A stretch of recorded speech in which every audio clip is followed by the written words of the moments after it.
नंदा श्री अद्वैत गदाधर श्रीवासादि गौर भक्त वृंदा। हरे कृष्णा कृष्णा कृष्णा हरे हरे, हरे राम राम राम हरे हरे। हरे कृष्णा कृष्णा कृष्णा हरे हरे, हरे राम राम राम हरे हरे। हरे कृष्णा कृष्णा कृष्णा हरे हरे, हरे राम राम राम हरे हरे। ओम नमो भगवते वासुदेवाय। ओम नमो भगवते वासुदेवाय। ओम नमो भगवते वासुदेवाय। ओम नमो भगवते वासुदेवाय। ओम नमो भगवते वासुदेवाय। ओम नमो भगवते वासुदेवाय। मैत्रेय उवाच विद्युदायातमकर्ण्यं भगवान् नारद तथा प्रीतः प्रजः तं बालं सद्वाक्यनुकम्पया। तो श्रीमद् भागवतम सप्ताह का 5वां सत्र, और पहले के सत्र में आप लोगों ने श्रवण किया था कि माता सुनीति ने अपने पुत्र को कहा कि बेटा कोई भी इस जगत में ऐसा नहीं है कि आपके दुख को काट सके। देवता लोग भी इस जगत के दुखों को कम नहीं कर सकते। केवल एक श्री भगवान जिसकी आंखें कमल दल के समान है, नान्यत तव पद्म पलाश लोचनाथ दुख छिन्दम ते तेरे ज्ञानी कर सकते। दुख छिन्दम, वो दुख को काट सकता है। उसके अलावा कोई दूसरा ऐसा नहीं है जो तुम्हारे इस दुख को काट सके। यहाँ तक कि देवता लोग भी सब लक्ष्मी के पीछे दौड़ते रहते हैं, तो इस जगत के लोगों की तो हालत क्या करें। और लक्ष्मी जी स्वयं श्री भगवान के पीछे हाथ में कमल की माला लेकर दौड़ती रहती है।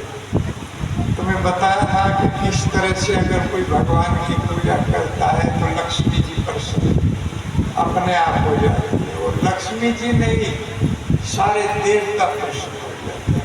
एकमात्र भगवान की पूजा करने से सभी का ऋण से पूर्ण जीव हो जाता है।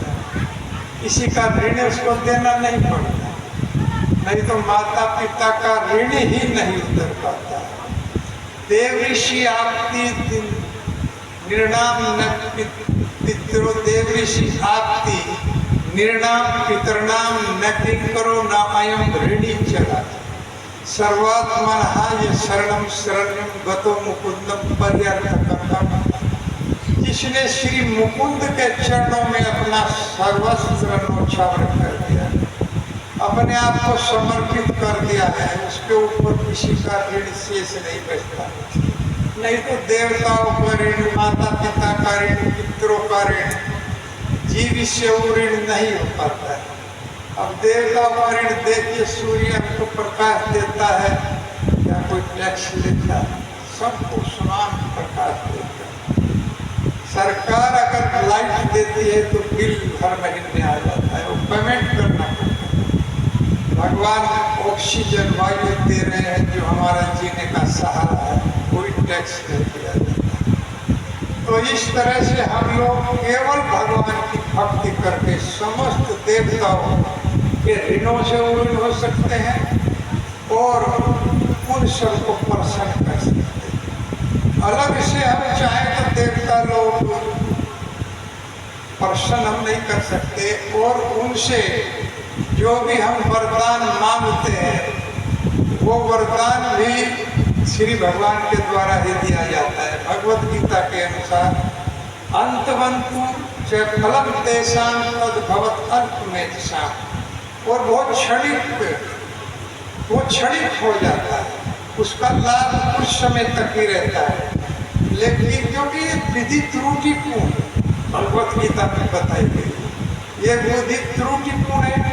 और कामे अस्ते हर ज्ञान परपदन्ते अन्य देवता, जो मुझे छोड़कर अन्य देवताओं की शरण में जाता है उसकी बुद्धि माया के द्वारा हरण कर लेते, वो शाश्वत लाभ नहीं प्राप्त होगा। लेकिन श्री भगवान की सेवा में अगर हम लगे तो सनातन लाभ प्राप्त होता है, अर्थात गोलोक धाम की प्राप्ति हो जाती है। इस छोटी सी अल्पायु में हम लाभ प्राप्त कर सकते हैं। महाप्रभु की कृपा से हमको भगवान का नाम प्राप्त हुआ है, और ये नाम इस जगत की सबसे बेशकीमती वस्तु है। जैसे पहले भी बताया, त्रेता में ध्यान और सतयुग में ध्यान, त्रेता में यज्ञ, द्वापर में पूजा और कलयुग में केवल नाम। हरे कृष्णा कृष्णा कृष्णा हरे हरे, हरे राम राम राम हरे। इसका स्तर बहुत ज्यादा बढ़ा हुआ है कलयुग में, किसी और वस्तु का नहीं। ध्यान, ज्ञान, तपस्या, यज्ञ, पूजा, इन सब का स्तर बहुत कम है, लेकिन नाम का स्तर सबसे ऊपर। कलयुग के अंदर सभी का स्तर कलयुग में कम है, चाहे कोई पुरुष हो, स्त्री हो, या यज्ञ हो, पूजा हो, सबका स्तर कम है, केवल नाम का स्तर बढ़ा हुआ। इसलिए हम इस नाम के द्वारा, इसके द्वारा पूजा भी ऑटोमेटिकली हो जाती है। यज्ञ संकीर्तन पर आयती ये सुमेधा से है, लेकिन जो बहुत अधिक बुद्धिमान लोग होंगे वही इसके द्वारा शंकर संकीर्तन को अपनाएं, वही लोग इसके द्वारा भगवान की पूजा करेंगे। तो ये आप सबने ने सुना था। तो नारद जी को जब ध्रुव महाराज ने कहा कि महाराज आपका ये उपदेश मेरे हृदय में नहीं उतर रहा है, आप कह रहे हैं कि क्यों जंगल में आ गए हो 5 वर्ष के बालक को, और जंगल में आप ये तपस्या नहीं कर पाओगे, क्योंकि बड़े बड़े पशु पक्षी इस जंगल में हैं। तो आप अपने घर जाइए, और घर जाकर के अपने घर क्रीड़ा की अवस्था है, खेल की अवस्था है, आप अध्ययन कीजिए, पढ़ाई कीजिए, खेल कूद कीजिए, यही आपका समय है। लेकिन जब ये बात कही तो गुरु महाराज ने कहा कि हे महाराज, जो आपने मुझे उपदेश दिया है ये मेरे हृदय में नहीं उतर रहा। मैं अपनी माँ का बात को पूरा करने के लिए, अर्थात उत्तम से भी बड़ा पद प्राप्त करने के लिए, अपने दादा से भी बड़ा पद प्राप्त करने के लिए, भगवान को पाने के लिए मैं यहाँ पर आया। और जब ऐसी दृढ़ता देखी, ऐसी श्रद्धा देखी, तो नारद जी ने अपने शिष्य के रूप में अपनाया और कहा कि बेटा नारद उवाच जनन्या अभिहितं पंथा सेवे निश्रे सशस्त्र से भगवान वासुदेव तम भजतम परमात्मना। आप अपने मन को केंद्रित करके श्री वासुदेव का भजन करें। आपकी माता ने जो आदेश आपको दिया है उसी को मैं रिकमेंड करता हूँ, वही वास्तव में सबसे बड़ी।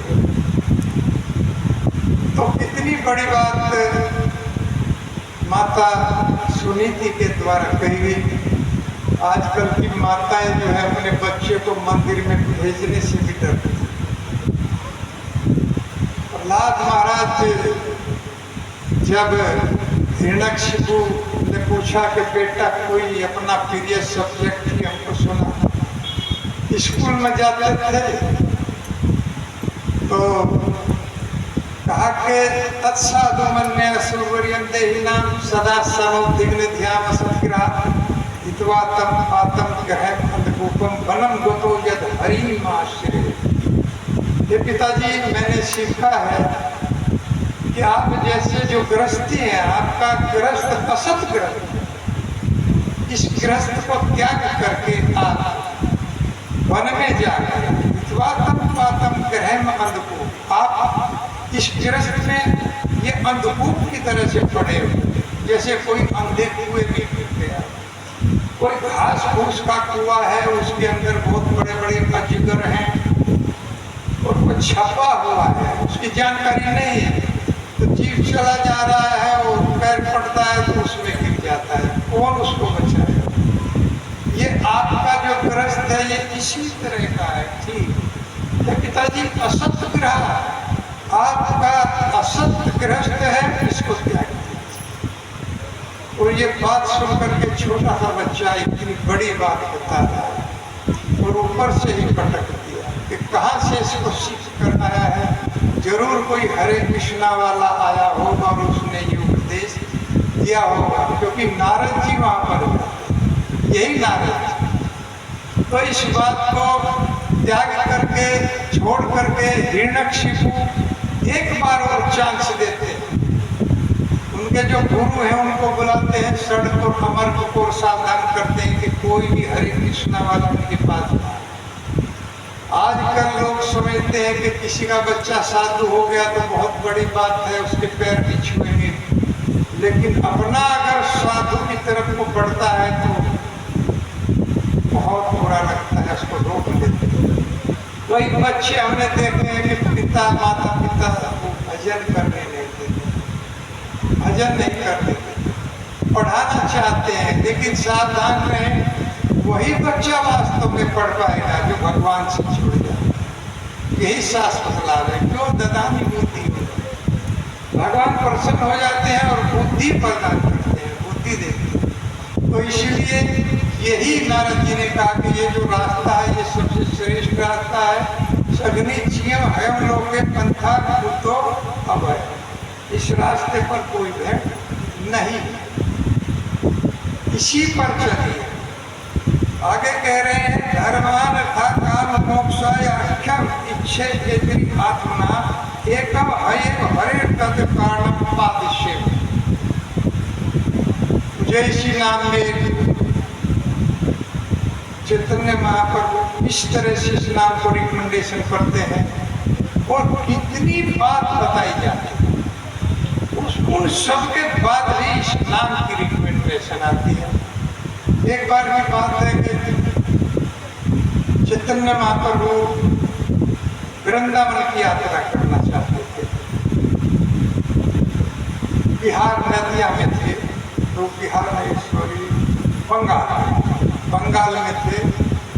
तो सार्वभौम भट्टाचार्य जो कि पहले एक निराकारवाद में थे, लेकिन भगवान के संपर्क में आकर के उनके भक्त बन गए। उन्होंने राय दिया कि प्रभु अगर आप वृंदावन जा रहे हैं तो आप रामानंद राय से जरूर मिल करके जाना। उस समय रामानंद राय बंगाल के गवर्नर हुआ करते थे और उड़ीसा के जो राजा थे वो प्रतापरुद्र थे। और ये आपको गोदावरी नदी के किनारे रामानंद राय कोई बार महाप्रभु से कथा सुनते थे, बहुत अच्छी कथा कहते और कभी शांत नहीं होते थे, आमी और ऐसे करते और कहो। तो महाप्रभु ने इस निवेदन को मान लिया, सार्वभौम भट्टाचार्य की बात को मान लिया और जब गए तो गोदावरी नदी के किनारे रामानंद राय विशाखा सखी के अवतार, सौरभ दामोदर ललिता सखी के अवतार है। यही वास्तव में भगवान चैतन्य महाप्रभु के साथ सब आकर के लीला कर रहे हैं, जिन्होंने ब्रज में लीला किया था। ललिता सखी, विशाखा सखी, ये मुख्य सखियों में है राधा रानी। तो यही सब सखियां बंगाल में आकर के नदिया में भगवान का अवतार हुआ तो ये भी सब प्रकट हो गई और वहाँ पर लीला ने ये सब साथ दिया। तो वो जानते थे और जैसे ही गोदावरी नदी को यमुना का जल मान करके जो वृक्ष खड़े थे उनको वृंदावन मान करके, और जैसे ही चैतन्य महाप्रभु ने आलिंगन किया रामानंद राय का तो दोनों मूर्छित हो गए। इस भाव कितना सुंदर भाव था। दोनों मूर्छित हो गए, लेकिन जब उन्हें होश आया तो उठे, क्योंकि वहां पर कर्मकांड विरामन थे। दोनों सावधान हो गए और कहा कि रामानंद कुछ सुनाओ कि महाराज क्या आदेश आप करें, कि मैं न साधन के संबंध में पूछता हूँ न साधना के संबंध में पूछता हूँ, आप मुझे साध्य के संबंध में ज्ञान दीजिए। एक तरह से गुरु बना दिया रामानंद राय। क्यों? विवा विप्र विवानाशी शूद्र के निर्णय, यही कृष्ण तत्ववेत्ता से गुरु केवल कृष्ण तत्ववेत्ता होता है। गुरु कोई भी हो सकता है, ब्राह्मण हो सकता है, शूद्र हो सकता है, क्षत्रिय भी हो सकता है और वैश्य भी हो सकता है, लेकिन शर्त की गई है कि वो कृष्ण तत्ववेत्ता होना चाहिए। अगर वो कृष्ण तत्ववेत्ता नहीं है, कोई भी हो गुरु के पद पर नहीं हो सकता। इसमें सावधानी रखनी चाहिए, देखना चाहिए। तो इस तरह से रामानंद राय से पूछा कि मुझे साध्य आप कहिए। तो रामानंद राय कहते हैं, हे प्रभु, आमी नट तुम्ही सूत्रधार, आप जैसे नचाए तैसे नाचे नाचे वाले। राय कहे आमी नट तुम्ही सूत्रधार, आप जैसे नचाए तैसे नाचे नाचे वाले। आप तो है प्रभु नचाने वाले हैं और हम सब नाचने वाले। भगवत गीता में भी भगवान कहते हैं, राम यानी सर्वभूतानि यंत्रारूढ़ानि माया, मैं अपनी माया शक्ति के द्वारा सबको नचाता रहता हूँ, सभी नाचते। और जितना दृढ़ इच्छा भी भरी जाती है धीरे देर तक नाचता है। जितना भी शरीर में भगवान ने शक्ति दिया है तभी तक ये नाचता है, और माया के द्वारा भगवान इसको नचाते रहते। तो इस तरह से प्रभु आप जैसे कहेंगे, मैं तो अंदर से बोलने वाले आप हैं, मैं तो एक भोंपू की तरह से हूँ। जैसे लाउड स्पीकर बोलता है लेकिन बोलने वाला कोई दूसरा हो। मैं यहाँ पे बोल रहा हूँ लेकिन आवाज बहुत दूर से आ रही है, माइक से आ रही है। उसी तरह से भगवान हृदय के अंदर से बोलते हैं और बोलने वाला मात्र एक माइक की तरह से बोलते हैं। वही कह रहे हैं कि हे प्रभु, आप अंतःकरण से मुझे नचाते हैं कि मैं नाचता हूँ। इतना बड़ा बात बोलते हैं। मैं वही कहूँगा जो आप चाहेंगे। तो बताइए साध्य क्या है? तो कहते हैं वर्णाश्रम सर्व साध्य, वर्णाश्रम सर्व साध्य। वर्णाश्रम के संबंध में बताया कि ब्राह्मण, क्षत्रिय, वैश्य, शूद्र ये वर्ण है, और ब्रह्मचर्य, गृहस्थ, वानप्रस्थ और संन्यास ये आश्रम है। इनको कोई ठीक ठीक अगर कर लेता है तो वो पार हो जाए, ये बता रहे। लेकिन भगवान ने कहा कि इसमें तो बहुत त्रुटि होती है। ब्रह्मचारी ठीक ठीक पालन नहीं कर पाते, क्योंकि अगर गुरु के आदेश के बिना प्रसाद भी ग्रहण कर लेते हैं तो वो खंडित हो जाता है, उसको ब्रह्मचारी नहीं माना। अगर कोई गृहस्थी किसी पराई स्त्री का चिंतन मात्र कर लेता है तो उसका गृहस्थ खंडित हो। इतने सख्त नियम है, ठीक ठीक हो ही नहीं पाता, ये हो नहीं पाएगा। और ब्राह्मणों का जो कार्य है वो ब्राह्मण नहीं कर पाते हैं, क्षत्रियों का जो कार्य है वो क्षत्रिय नहीं कर पाते, शूद्रों का जो है वो शूद्र नहीं कर पाते, वैश्य नहीं कर पाते, इनमें त्रुटि आ जाती है। तो कहते हैं यही भाई आगे कहो, अरे इसको छोड़िए, आगे कहिए। चैतन्य महाप्रभु ने इसको बताया। क्यों? क्योंकि जब मेरी पहचान पूछी गई, ना मैं ब्राह्मण हूँ, ना मैं क्षत्रिय हूँ, ना मैं वैश्य हूँ, ना मैं शूद्र हूँ और ना मैं ब्रह्मचारी, ना मैं गृहस्थ और ना मैं सन्यासी। वानप्रस्थी में से कोई भी मेरी पहचान है तो फिर क्या पहचान है? वो फिर भर्तु पद कमल योर दास अनुदास। मेरी पहचान है कि मैं गोपियों के स्वामी श्री कृष्ण के दास का दास। मेरी ये पहचान और प्रत्येक जीव की यही पहचान है कि हम भगवान के दास हैं, भगवान के सेवक हैं। जीवेर स्वरूप है कृष्ण नित्यता। भले ही अपने को कोई स्वामी माने लेकिन वो भगवान का दास है, भगवान का सेवक है। अहम हरे तब पादे मूला दासानुदासो भवितास्मि भुवा मन है स्मृता सुतवेर गुणास्ते गृणीत वाक कर्म क्रोध पाया।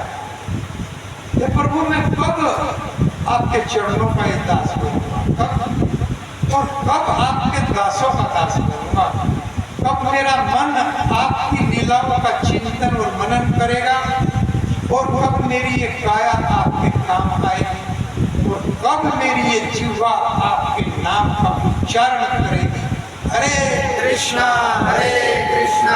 कृष्णा कृष्णा हरे हरे, हरे राम राम राम हरे। तो वार्ताश्रम धर्म को नकार दिया चैतन्य महाप्रभु ने और कहा ए भाई आगे कहो। इसके बाद में राय कहते हैं कि 9वें अध्याय का 27वां श्लोक भगवद गीता का यत् करोषि यदस्मासि यज्ञ होषि ददासि यत् पश्यसि कौन्तेय तत्र पुरुषं मदर्पणम्। ये सर्वसाध्य है। भगवान कहते हैं कि जो भी करो, जो भी खाओ, जो भी दान दो, मुझे पहले अर्पण करो। इसको भी चैतन्य महाप्रभु ने नहीं माना और कहा कि नहीं भाई आगे कहो। क्यों? क्योंकि ये तो भौतिकता की झलक दिखाई दे रही है। कोई व्यक्ति कर्म करता है तो कितना अर्पण कर पाता है, तो भौतिकता में थोड़ा बहुत उसको अर्पण कर पाता है, लेकिन ये पूर्णतः अर्पण नहीं माना गया है। यही भाई आगे कहो। अब कथा में कोई लोग दान करते हैं, बहुत अच्छी बात है, क्योंकि यही वास्तव में दान का सर्वश्रेष्ठ साधन है। पात्र, स्थान और समय। दान करते समय ये देख लेना चाहिए कि किस पात्र को आप कर रहे हैं, कौन सा समय है, कथा का स्थान है, ये चीज देख लेनी चाहिए। बहुत अच्छी बात है। लेकिन दान दे करके हम चाहें कि हमारी मर्जी से ये चीज होनी चाहिए, ये भजन होना चाहिए, ये गाना होना चाहिए, तो सब ये अर्पण नहीं है। इसको अर्पण कहते हैं। अगर ये देख करके थोड़ा दान आप उसके मालिक बन जाए कि ऐसा होना चाहिए, ये तो आप बहुत बड़ी हानि करते हैं। तो इसको दान नहीं कहते। तो इसीलिए आगे नकार दिया चैतन्य महाप्रभु ने, यही भाई आगे कहो। और उसके बाद मैं बता रहा हूँ कि नाम की महिमा कितनी बड़ी है। और इसके बाद भगवान चैतन्य रामानंद राय ने कहा कि इतना प्रमुख मुख्य श्लोक है भगवद गीता का 18वें अध्याय का 65वां श्लोक। सर्व धर्मान परित्यज्य मामेकं शरणं व्रज अहम त्वाम सर्व पापेभ्यो मोक्षयिष्यामि मा। भगवान कहते हैं कि सबको छोड़ो और एकमात्र मेरी शरण ग्रहण करो। अर्जुन डरने की बात नहीं है, मैं तुम्हें समस्त पापों से मुक्त कर दूंगा, गारंटी दे रही, सारे पापों से मुक्त करूंगा।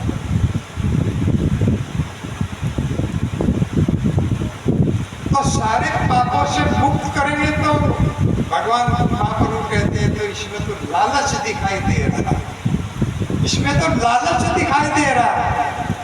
भैया कोई दुकानदार अगर दुकान करता है और बाहर बोर्ड लगा देता है सेल और 50% छूट सब्सिडी दे रहा है 50% की, तो वो मात्र आकर्षण के लिए कर रहा है।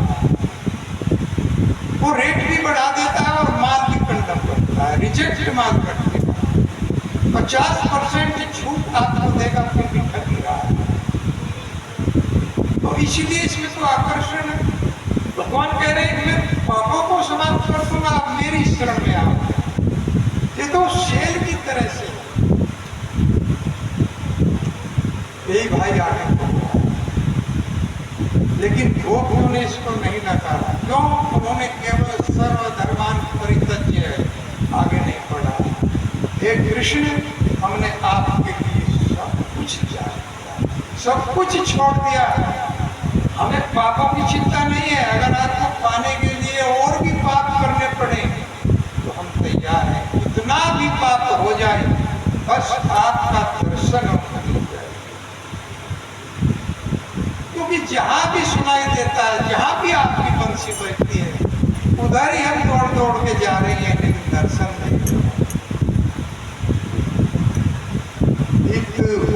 जग में दीवानी सी फिरत रही, जग में दीवानी सी फिरत रही, कौन बदनामी जोन सर पे नहीं, कौन बदनामी जोन सर पे नहीं। जग में दीवानी सी फिरत रही, दीवानी सी फिरत रही, कौन बदनामी जोन सर पे नहीं, कौन बदनामी जोन सर पे नहीं। लोग प्रीति आस के अनेक सही, लोगन की सास के अनेक सही, बहु भांति के ताप से नहीं, ताप से नहीं।